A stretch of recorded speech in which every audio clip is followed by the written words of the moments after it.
Y en ese marco invitamos ahora a la doctora Jennifer Chikowski, agregada de propiedad intelectual para la comunidad andina y Chile de la USPTO en Lima, Perú, para que nos hable un poco también de este tema. Y yo creo que voy a tratar de invitarla un poco a que nos cuente desde el punto de vista del fair use cómo funcionaría este tipo de cosas, porque por ahí tenemos unas diferencias importantes a considerar. Primero, felicitaciones a nuestros colegas del Tribunal de Justicia de la Comunidad Andina y muchas gracias a Carolina Romero, presidente de SECOLDA, por la oportunidad de estar con todos en este evento, con tantos profesionales distinguidos. Mis comentarios resumirán brevemente la ley de los Estados Unidos. La protección jurídica de las obras creativas se deriva de la concesión por la ley de derechos de autor de determinados derechos exclusivos al creador propietario de esas obras. Estos derechos son importantes para los autores, artistas y empresas productoras de contenidos que desean controlar el acceso público a sus obras, así como recibir una compensación por cualquiera que desee utilizar sus creaciones de una manera que responda a estos derechos exclusivos.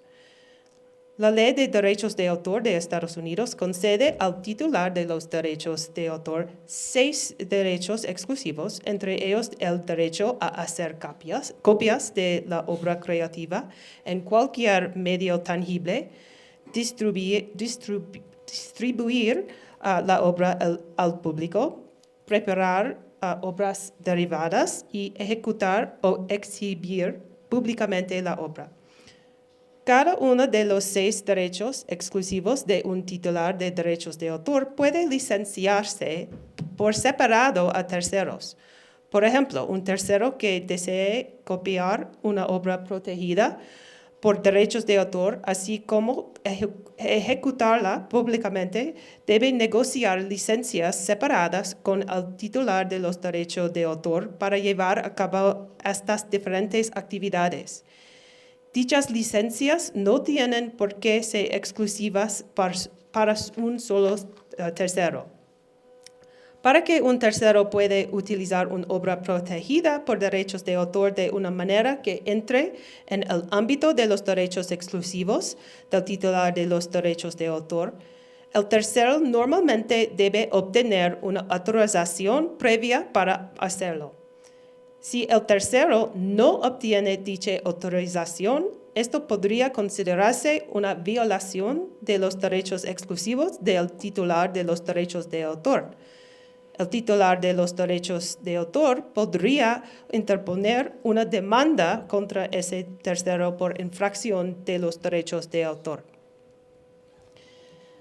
A los derechos de autor de Estados Unidos no solo concede derechos exclusivos a los titulares, sino que también contiene varias limitaciones o excepciones a los derechos legales de los titulares de derechos de autor.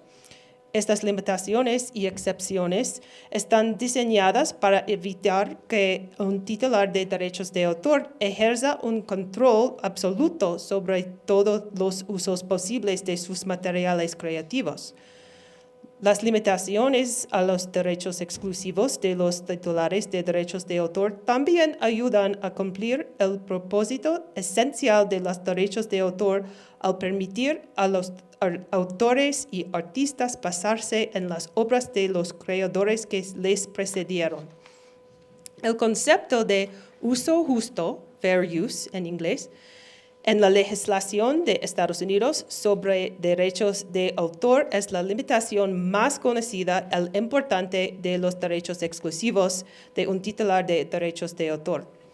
El uso justo permite al público hacer un uso razonable del material protegido por derechos de autor en circunstancias particulares, sin el consentimiento del titular de los derechos de autor o la necesidad de pagar una licencia o regalías. Una actividad que encaja con la excepción de uso justo, según la legislación de Estados Unidos, no constituye una infracción de los derechos de autor. Como ejemplo de uso justo de una obra protegida por derechos de autor, un profesor puede hacer copias de partes razonables de un libro de texto y distribuirlas a los alumnos de su clase con fines didácticos sin necesidad de obtener permiso del editor o del autor del libro. También, como ejemplo de uso justo, un reportero de televisión puede utilizar breves segmentos o clips de una obra audiovisual protegida de derechos de autor como parte de su reportaje. La disposición de la Ley de Derechos de Autor que codifica la doctrina judicial de uso justo menciona expresamente el uso justo para fines tales como crítica, comentario, reportaje de noticias, enseñanza, estudios o investigación. Sin embargo, corresponde a los tribunales federales decidir si una actividad concreta se considera un uso justo de una obra protegida por derechos de autor. Y, de hecho, la cuestión del uso justo es una de las más frecuentes y controvertidas en los litigios sobre derechos de autor. Si un titular de derechos de autor demanda a alguien por infracción de derechos de autor, el demandado puede presentar una defensa afirmativa de uso justo. Si un juez acepta la alegación de uso justo del demandado, este no será responsable de la infracción. ¿Cómo los tribunales marcan la línea divisoria entre los usos justos y los usos infractores de las obras? Con el fin de orientar a los jueces a la hora de tomar estas decisiones a menudo difíciles sobre el uso justo, la Ley de Derechos de Autor de Estados Unidos establece una lista de 4 factores legales que se muestran en esta diapositiva. Los tribunales evalúan si una actividad concreta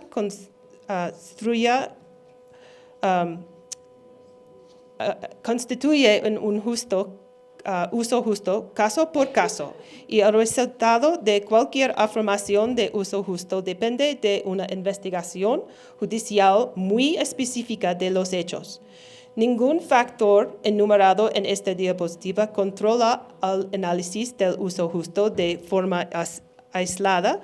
Todos los 4 factores. Todos deben ser considerados por un tribunal y la determinación judicial resultante del uso justo dependerá de totalidad de estos factores.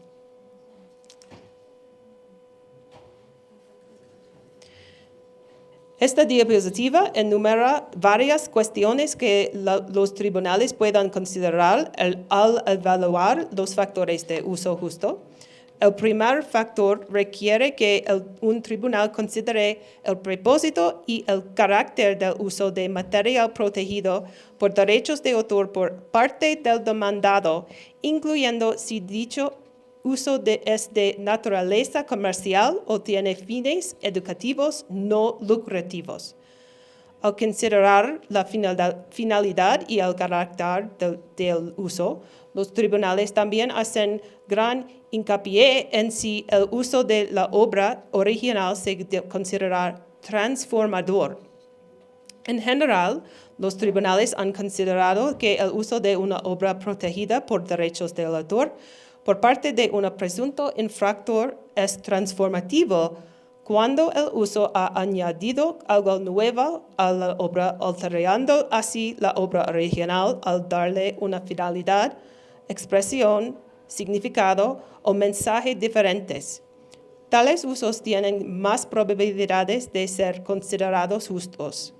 Y cuanto más transformador sea el uso, más tolerante puede ser el tribunal con la naturaleza comercial del uso.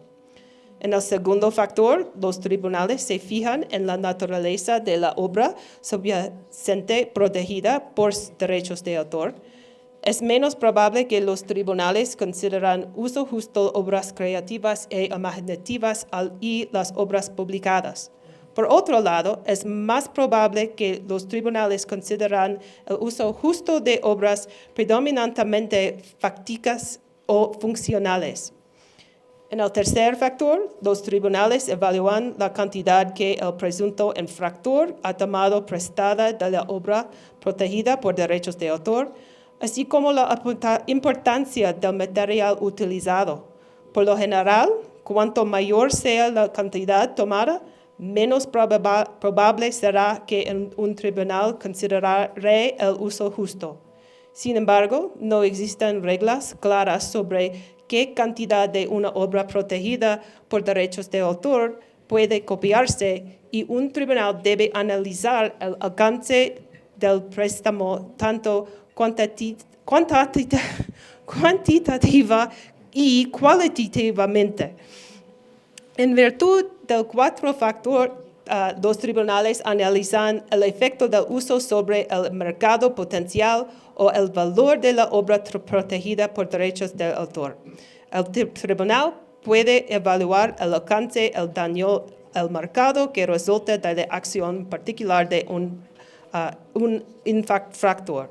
El tribunal también puede determinar si la conducta generalizada y sin restricciones de demandado tendría un impacto sustancialmente adverso en el mercado potencial de la obra original. Un caso reciente de la Corte Suprema de Estados Unidos, centrado en la defensa del uso justo frente a una demanda por infracción, se refería al caso del artista Andy Warhol y un fotógrafa Lynn Goldsmith.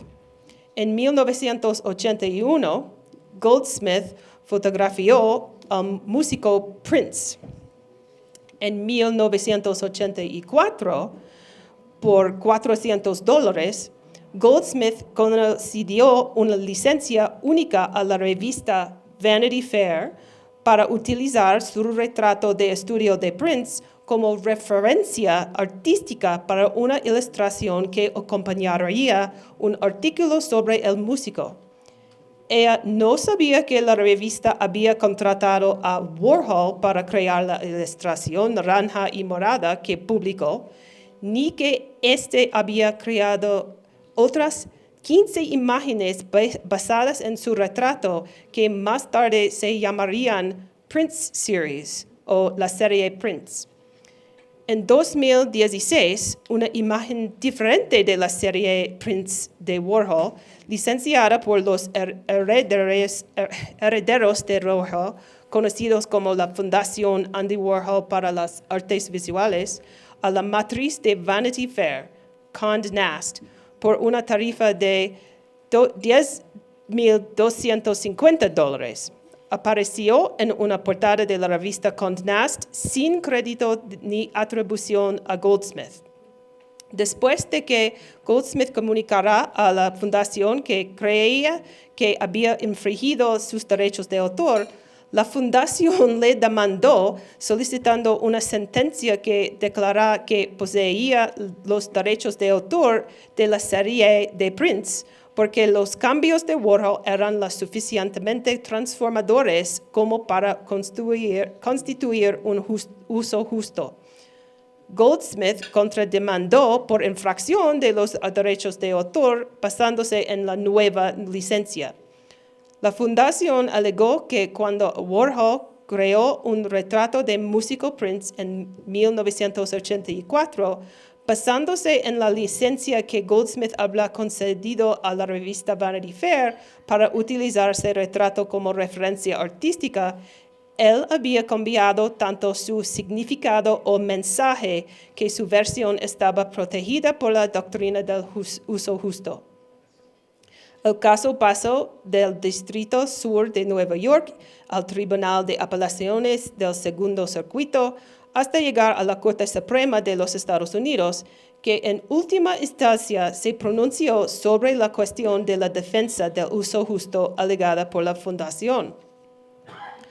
La fotógrafa argumentó que el uso justo no permite a la Fundación vender por $10,250 una imagen materialmente idéntica al mismo editor sin pagar ni acreditar al Goldsmith.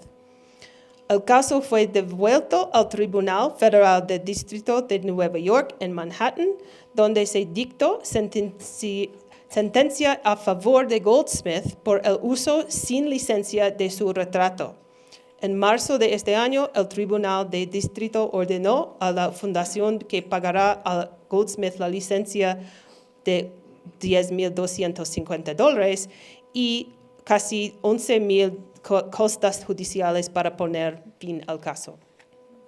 Y cuando esto terminó, y la otra miembro del panel.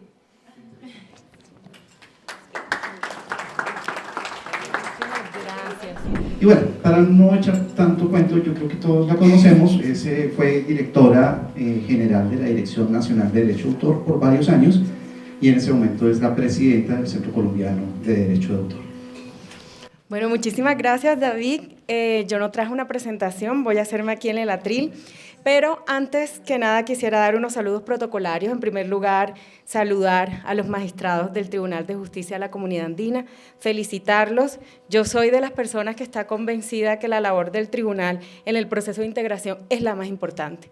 ¿Y por qué lo considero? Porque es la manera en que logramos mantener la interpretación armonizada de las normas en los diferentes países, pero en favor de la seguridad jurídica y, por supuesto, en favor de, en cierta forma, el tráfico comercial entre los países miembros. Entonces, creo por eso que el tribunal siempre merece nuestro apoyo, pero además de eso, merece que le celebremos estos 45 años, porque sean 45 años más. De igual manera, quisiera saludar al doctor Juan Carlos Cuesta, que en nombre de APIC también tuvo la iniciativa de realizar este evento. Quisiera saludar a mis colegas presidentes de las otras asociaciones, de la Asociación Colombiana de Derecho a la Competencia y de ACIPI, y a todos ustedes que están aquí escuchándonos. Esperamos que en este panel pues también encuentren algunas cositas que los inviten a la reflexión después que salgan de aquí. Yo quiero agradecer a Jane, especialmente Jennifer, porque ella hizo un esfuerzo por hablar en español, pero además nos parecía muy, muy importante su presentación en este panel, toda vez que olvidamos muchísimas veces las diferencias que tenemos con un sistema como es el sistema anglosajón, lo cual impacta todas las áreas del derecho, pero en el caso del derecho de autor pues tiene una relevancia que obviamente vale la pena siempre recordar, y este es el escenario. Y bueno, este panel básicamente se trata de un tema que no es fácil de abordar desde el punto de vista del derecho de autor, que es el tema de las limitaciones y excepciones. Aquí citando a unos doctrinantes, uno europeo, André Lucas, y otra americana, Jane Ginsburg, muy famosa. Ellos dicen, hablar de limitaciones y excepciones es como entrar en un terreno sembrado de minas. Y realmente así lo es. Yo estoy convencida de eso. Es muy difícil. Pero recordemos nuestro criterio de interpretación más importante, que es el que tenemos en el Convenio de Berna, el artículo 9.2 del Convenio de Berna, que establece la famosa regla de los 3 pasos. Este artículo, o en este texto, se refleja tanto la tradición jurídica de derecho anglosajón como la tradición jurídica de derecho continental. Pero básicamente esa regla, dependiendo de la tradición, irá dirigida al legislador, en el caso de los países de derecho civil, o irá dirigida al juez, en el caso de los países de derecho anglosajón. Y en esa norma encontramos que se permitirán precisamente esos límites a los derechos, por una parte, en casos especiales, segundo, que no atenten contra la normal explotación de la obra, y tercero, que no causen un perjuicio injustificado a los intereses del autor o titular. Pero también es muy claro que en el caso de los países de derecho civil, siempre vamos a hablar de una interpretación restrictiva de las limitaciones y excepciones. vamos a ver que en cambio en los países anglosajones hay un margen de apreciación de esas interpretaciones de secciones. Es decir, en cierta forma se deja al juez una mayor amplitud y una mayor flexibilidad para, como dice Jane o como lo explicó, en cada caso concreto el juez puede evaluar si se cumplen esos factores, en el caso de ellos del fair use o en el caso de otros países como Canadá, como el Reino Unido, del fair dealing. Y entonces uno ve que este margen de interpretación puede en algunos casos, sí, hay que mencionarlo, plantear incertidumbre, sí, sin duda, hay que decirlo también, esta incertidumbre nos favorece mucho a nosotros los abogados, que vamos a tener mucho litigio, pero no a los usuarios. Definitivamente los usuarios siempre van a querer certidumbre y van a querer precisamente saber qué es lícito o qué es ilícito y van a querer tener la certeza de decir voy a realizar este uso porque está en el marco de una limitación de sección o no lo voy a realizar porque la ley me lo prohíbe y porque está en el marco de un derecho exclusivo y por lo tanto necesito consultarlo con el autor o el titular. Y si uno se devuelve un poquito más atrás, se va a dar cuenta también que estas diferencias en los sistemas impactan en aspectos como los derechos patrimoniales incluso. Cuando uno ve los derechos patrimoniales en los países de derecho civil, ve que hay un número apertus. ¿Qué quiere decir esto? Que las redacciones dicen, por ejemplo, solamente para colocarles un ejemplo, en el caso de la comunicación al público, cuando ustedes leen el artículo de la decisión andina 351 que consagra el derecho a la comunicación al público, tiene un listado no taxativo y al final dice cualquier otro medio de difusión de las imágenes y los sonidos. Lo deja amplio, lo cual quiere decir que si más adelante existiesen otros medios de difusión, estarán en el marco de ese derecho de la comunicación al público. En los países anglosajones, en materia de derechos sustantivos, hay una más taxatividad. Lo que no está en la ley no es un derecho. Entonces, si no está, por ejemplo, el derecho de comunicación pública en su modalidad de ejecución a través de radio y televisión, si no está escrito de esa manera en la ley, entonces ese derecho se considera que no está incorporado. Y bueno, nosotros vemos entonces que al revés, en los países de derecho civil, en materia de limitaciones de secciones, hay números clausus, taxativas, las que están en la ley, las que coloca el legislador en la ley y por lo tanto no se permite una interpretación analógica o extensiva, ¿sí? Y entonces llegamos al casito que hoy nos convoca. En el caso que hoy nos convoca, y quisiera contarle un poquito para aquellas personas que no lo conocen, porque a lo mejor algunos de ustedes no están familiarizados con ese caso. Ese caso tiene su origen en Colombia, es un caso en donde se presenta una demanda en la Dirección Nacional de Derecho de Autor por parte de un artista pictórico, él se llama Carlos Alberto Mazo, esta demanda es contra un productor audiovisual, contra Caracol.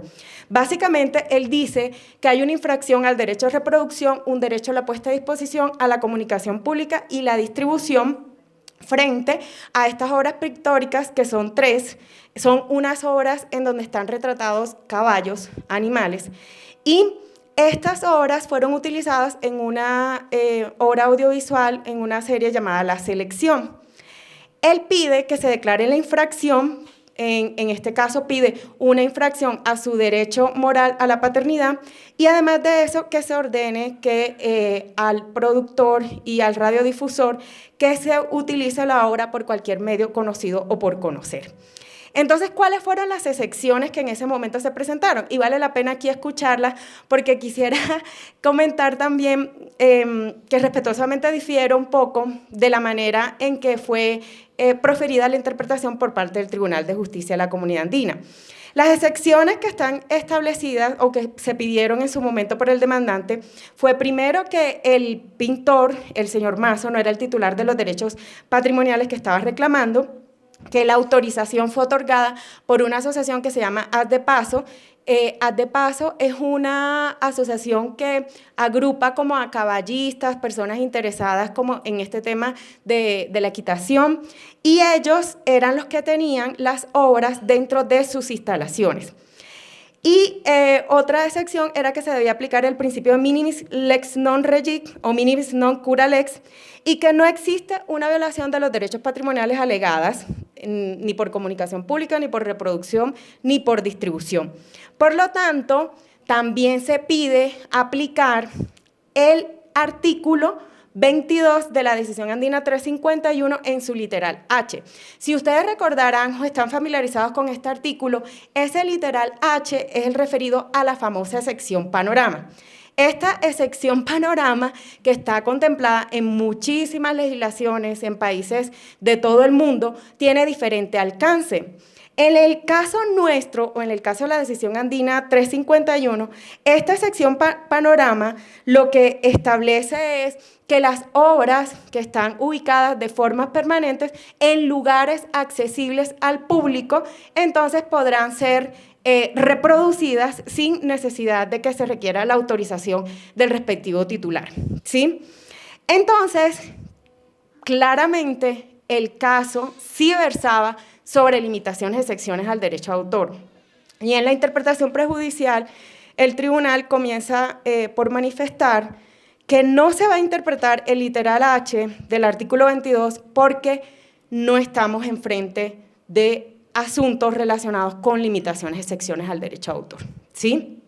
Entonces, ¿cómo se desarrolla este caso y cuáles son las consideraciones del juez al final, ¿sí?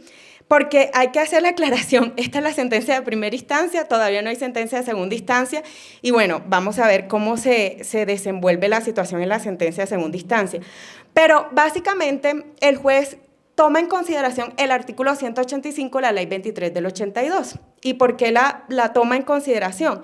Porque en ese artículo dice que salvo prueba en contrario, independientemente de la venta de un soporte de una obra pictórica o de bellas artes, quien conservará el derecho de reproducción es el artista plástico, el pintor o el escultor, ¿sí?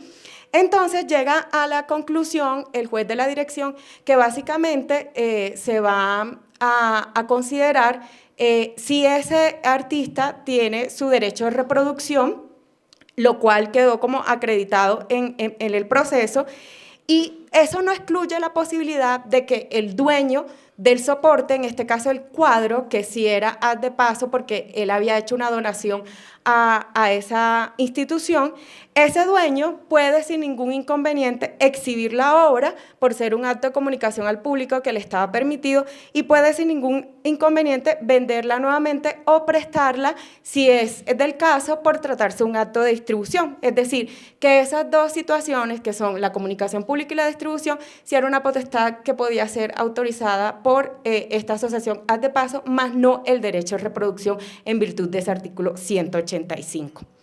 En conclusión, bueno, al final se dice que efectivamente sí hubo una vulneración al derecho de reproducción y básicamente se basa en el artículo 14 de la Decisión Andina 351, que dice que la reproducción es la fijación de la obra en un medio que permita su comunicación o la obtención de copias por cualquier medio, por cualquier procedimiento. ¿Y cómo se logró probar esto? Porque precisamente en la contestación de la demanda y en las pruebas aportadas se pudo evidenciar que habían fotogramas que se podían realizar de las escenas de esta serie en donde se corroboraba que efectivamente estas obras estaban reproducidas en el audiovisual y que a partir de ellas también se podían realizar copias. En relación con el derecho moral de la paternidad de la obra, sí hubo claridad que en las escenas este artista, quien se identificaba a través de su firma en los cuadros, pues sí era evidente cómo aparecían en ese momento, cada vez que aparecían los cuadros, pues se veía evidentemente la firma de él y esa era la manera usual en la cual él se identificaba como autor de los cuadros y eso en ningún momento fue vulnerado por parte de el productor audiovisual. Ahora, en cuanto al tema de si se aplicaba o no acá la excepción panorama, la famosa excepción que está en el literal H del artículo 22 de la Decisión Andina 351, lo que se acredita en el proceso era que el lugar en donde estaban ubicadas las obras no era un lugar abierto al público. ¿Por qué? Porque era un club privado en donde para poder ingresar pues se tenía que ser miembro o en su defecto tenía que solicitarse una autorización, además de que en el momento en que la persona estuviera ahí a la entrada, y eso se acreditó también, tenía que pedir un permiso para poder ingresar. Entonces, no era un lugar abierto al público, ¿sí? Basados en estos, de todas maneras, el juez de primera instancia decide analizar el tema de los usos incidentales, precisamente una de las defensas. Y dice, bueno, ¿qué es un uso incidental? Entonces, vayámonos al sentido común o el significado de las palabras. Y lo primero es acudir pues, al diccionario de la Real Academia de la Lengua Española. Y el diccionario dice, se refiere a una cosa o un hecho como algo accesorio o de menor importancia. Y si es accesorio o menor importancia, pues claro, es accidental o incidental. Sin embargo, cuando se ven estas escenas o cuando se ven estas apariciones de la obra en el marco de estas escenas, dice o concluye en el mismo proceso el juez. En las escenas en las que están las obras pictóricas, el juzgador aprecia que el arte de la escena, esto es los cuadros, los muebles y en general los elementos visibles, siguen una disposición ordenada y armoniosa que logra un equilibrio con la imagen. Y obviamente se indica también que por tratarse de una obra en donde se estaba hablando de la vida de Faustino Asprilla, en el caso de él, pues él manifestaba en varias ocasiones su amor por los caballos y por el arte de la equitación. Y concluye también, en ese sentido, en el mismo fallo, que la utilización de las obras no fue incidental ni accidental, pues se aprecian tales las características de las obras y sin ellas no se habrían obtenido el resultado visual que se quería expresar mediante las escenas en las que aparecen. Asimismo, resulta claro que su inclusión no es producto del azar, sino de elecciones realizadas por los encargados del scouting en preproducción, el director general, el encargado de la cinematografía y el director de arte en el rodaje, y finalmente su permanencia en el producto no es cosa distinta a una elección de la persona que realizó la edición de la obra audiovisual también en la fase postproducción. Es decir, que no era algo producto del azar ni algo que no estaba pensado desde las etapas iniciales de la preproducción hasta la postproducción. Por lo tanto, llega a la conclusión que aquí tampoco hay ni un uso incidental ni accidental. Y bueno, quisiera terminar mencionando algo. Sí es cierto que en muchas oportunidades es necesario hacer como un juicio de valor precisamente entre algunas situaciones en las que están de por medio o en las que están en riesgo algunos derechos fundamentales y precisamente salvaguardar algunos principios como la libertad de expresión, etcétera. Y eso está bien en el momento en que se interpretan las limitaciones de secciones. Pero acá en este caso no estaba en juego ninguna libertad fundamental ni tampoco algún derecho que pudiera ser vulnerado en este juicio de razonabilidad que se pudiese hacer frente a otro tipo de libertades. Entonces, bueno, quisiera finalizar hasta aquí y darle el uso de la palabra nuevamente al moderador. Muchísimas gracias. Muy buenas tardes a todos. Creo que lo primero es agradecer a todas estas asociaciones cuyos nombres no mencionaré por cuestiones de tiempo, pero para ellos todo mi agradecimiento muy especial porque convocar para discutir, para analizar es siempre una oportunidad importante. Y poner de relieve, como lo hemos hecho en otras ocasiones, la valía del Tribunal de Justicia de la Comunidad Andina. Creo que ya esta mañana lo dijeron con claridad, con precisión, con todas sus letras. No lo repetiremos para no molestar a nadie, porque yo sé que hay gente que se puede molestar, no en esta sala, pero el tribunal es un organismo que mantiene vivo el derecho de integración andina y con eso digo todo. Destacar su valentía, porque ustedes que son abogados todos saben que no es común ni corriente que un juez y mucho menos una alta corte y mucho menos una corte internacional como es el Tribunal de Justicia se enfrente, por decirlo así, entre comillas, con un público destinatario de una de sus decisiones. Eso no es común. Y lo han hecho en el pasado y lo han seguido haciendo y ahora lo han hecho con decisiones que son muy frescas, y esta en particular pues ha dejado una serie de impresiones en el público destinatario, que particularmente son los que tienen que ver con el día a día del derecho de autor.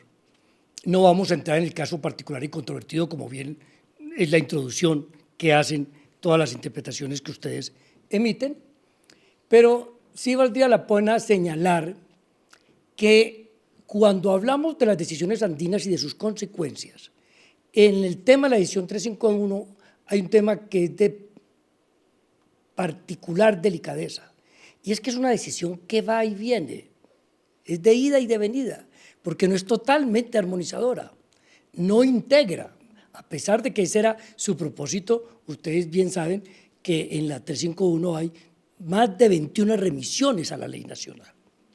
Y este tema en particular está remitido a la legislación nacional, porque en el artículo 10 de la decisión 351 se le entregó a las legislaciones nacionales el tema de definir no solo todos los aspectos contractuales sujetos a la ley nacional, sino lo que de allí deviniera.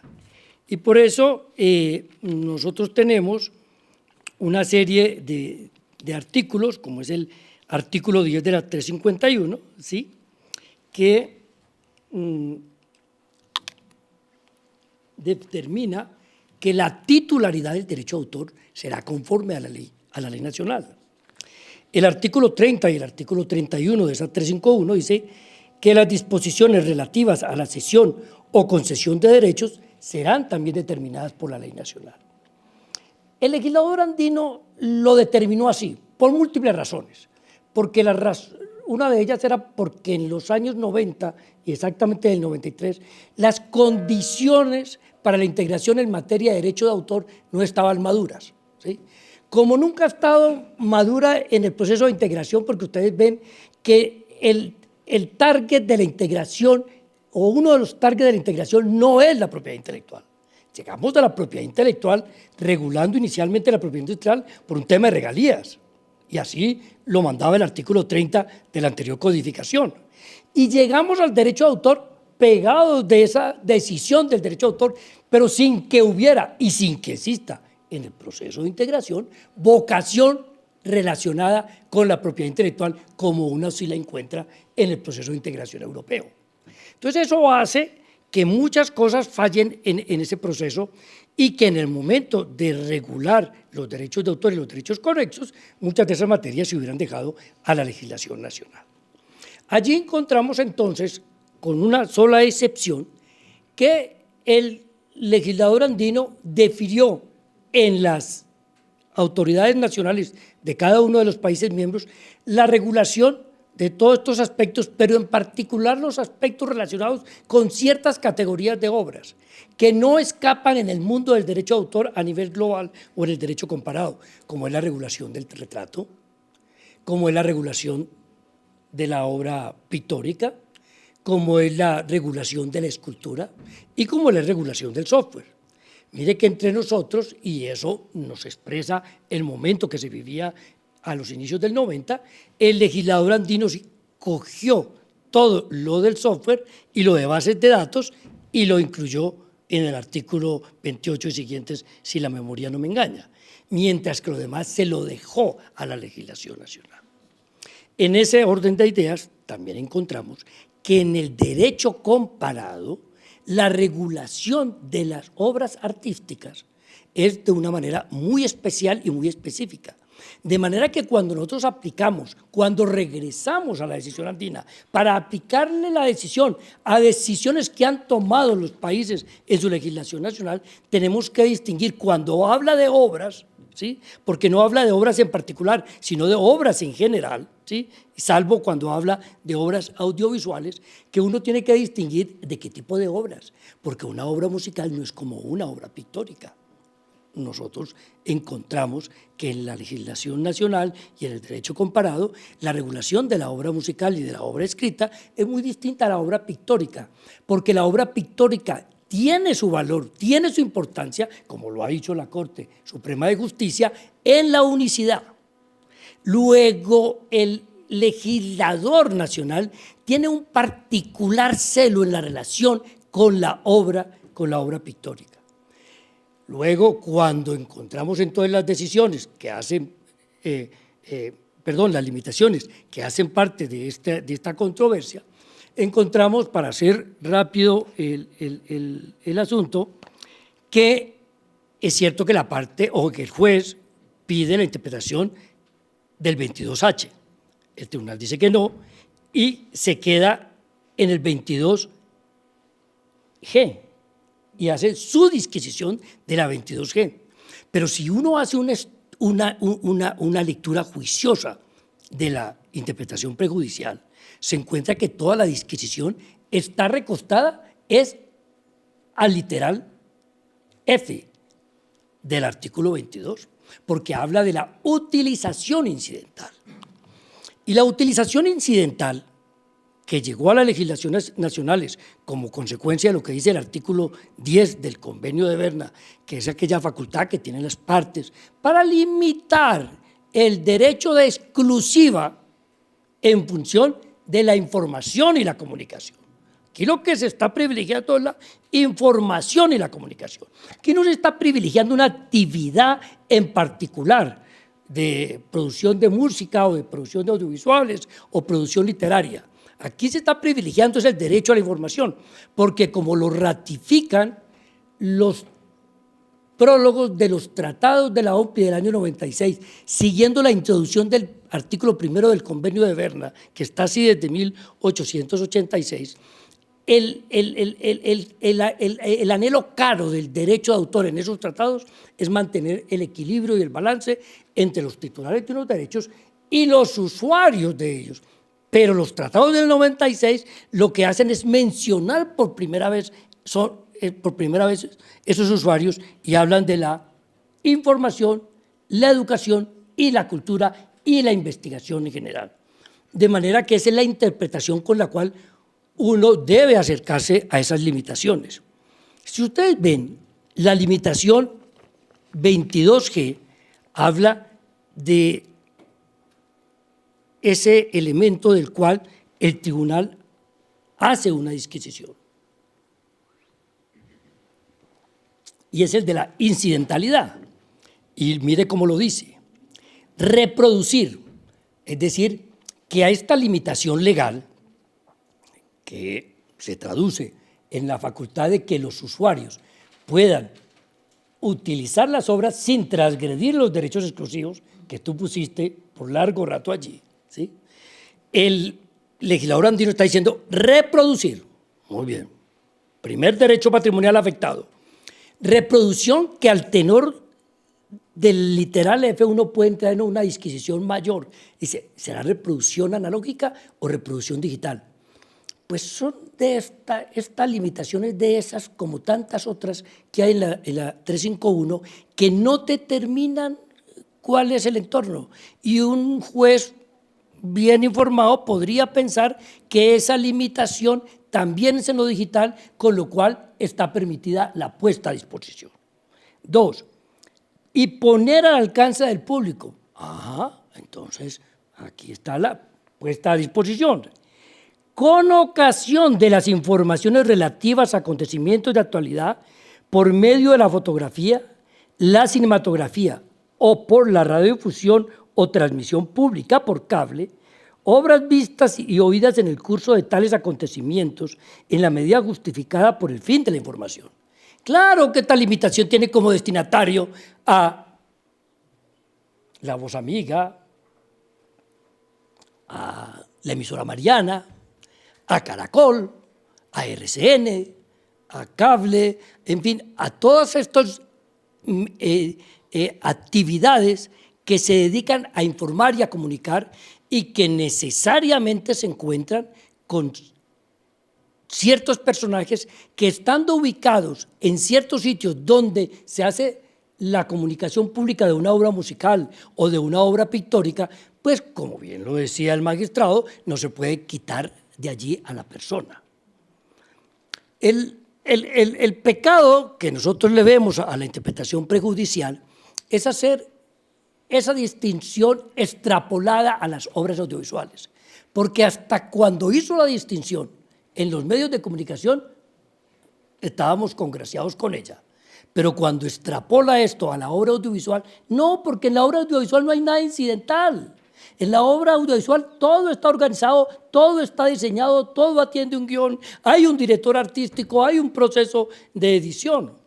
Y la verdad es que si uno tuviera dudas de eso, pues el derecho comparado nos ofrece múltiples ejemplos. España lo tiene en el artículo 56, Colombia en el artículo 185, México en el 38, Panamá en el 35, Perú en el 81, Bolivia en el artículo 28. Uno no puede desconocer las legislaciones nacionales que en mandato o que en desarrollo del mandato de la decisión comunitaria han regulado esta forma especial de las obras pictóricas y su comportamiento. Luego, hacer esa distinción entre mostrar el entorno o la obra no tiene recibo, porque en donde el legislador no distingue, el intérprete no le está dado a hacer ese tipo de distinciones. Y la verdad es que la limitación no hace ese tipo de distinciones entre entorno y obra, ¿sí?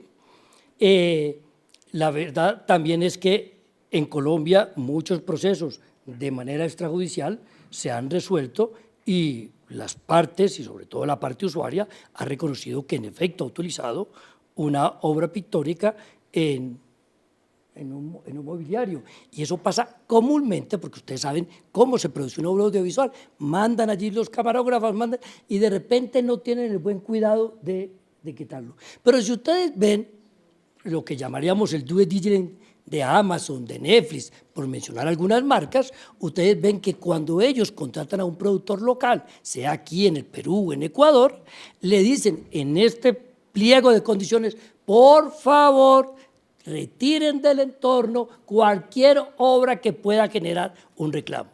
Ustedes lo han visto en España, lo han visto en Francia, lo han visto en Estados Unidos.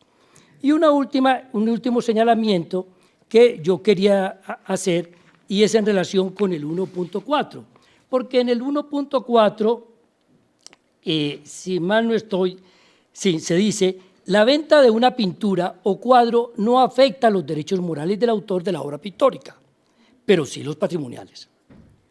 Si no se pacta nada en contrario, nada impide que el comprador almacene la obra pictórica en un sótano para que nadie la vea.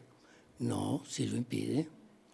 Nadie puede comprar una obra por el precio que sea y sacarla del mercado porque molesta el derecho del autor en su variable de la paternidad.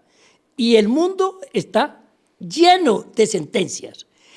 La OMPI reseña, hoy hizo una reseña hace un par de años de quizá la sentencia más icónica que existe, porque se dio en la India, de un pleito respecto a una obra que se inició en 1959 por encargo del presidente Nehru a un artista muy famoso, y en 1992 el nuevo gobierno decidió reformar el espacio donde estaba y simplemente la desmontó y la metió en un desván.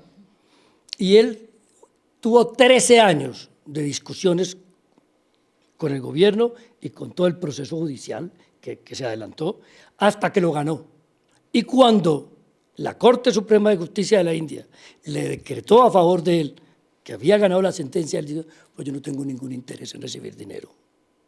Mi interés era demostrarle a mis ciudadanos que en la India, con el sistema anglosajón, también respetamos los derechos morales porque es una obligación del Convenio de Berna. Tenemos el caso del famoso Hotel Rafael en España también, creo que era una de la cadena NH o por ahí, que compraron una escultura, luego llegó el gerente, le pareció que era muy fea y la mandó al desván.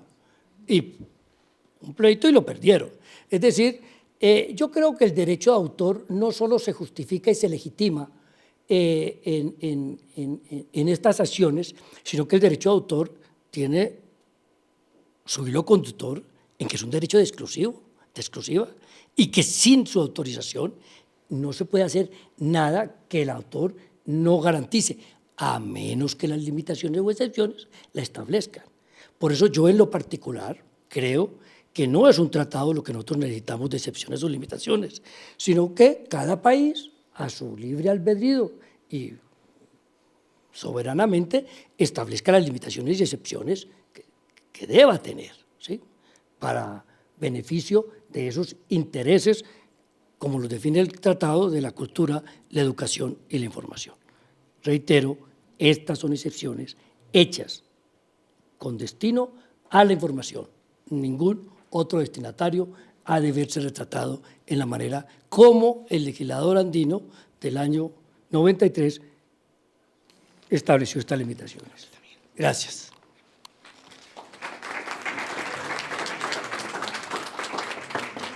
Bueno, muy bien. Muchísimas gracias a todos los panelistas. Si tienen alguna pregunta, les ruego que sea una pregunta lo más corta posible, y si no, pues daríamos paso a al siguiente panel. Bueno, muchas gracias.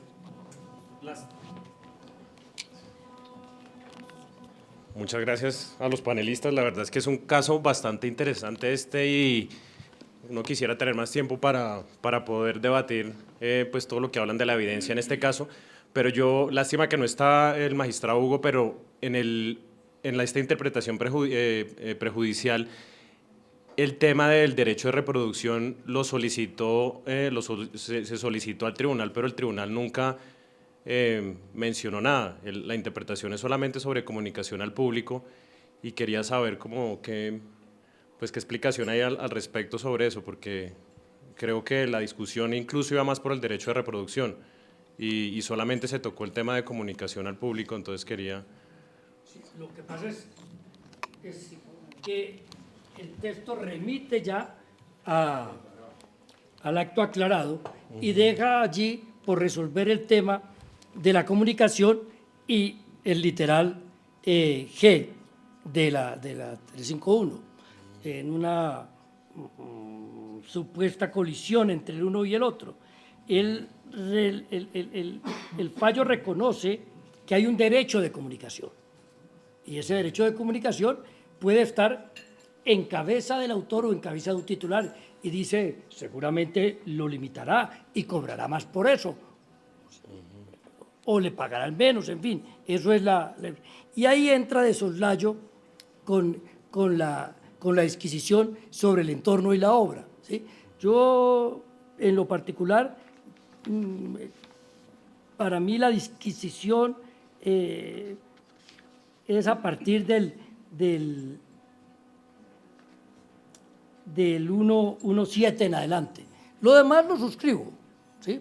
Lo dice perfecto. Claro, el autor tiene pero cuando el autor no parte en contrario, como dice el artículo 185 de la ley colombiana, o como lo dice la ley del Perú, porque Perú y Colombia, Perú habla de la exhibición, que si no se dice nada, si no se pacta en contrario, lo único que tiene la persona que compra una obra es la exhibición. En Colombia, por ejemplo, cuando una obra pictórica se enajena, el que la compra no adquiere el derecho de reproducción, ese queda en manos de la persona, ¿sí? En Bolivia, por ejemplo, no le entregan ningún derecho, salvo pacto en contrario, ¿sí? Y como generalmente estas se hacen en galería o en subastas de arte, pues el que compra la obra no sale muy favorecido.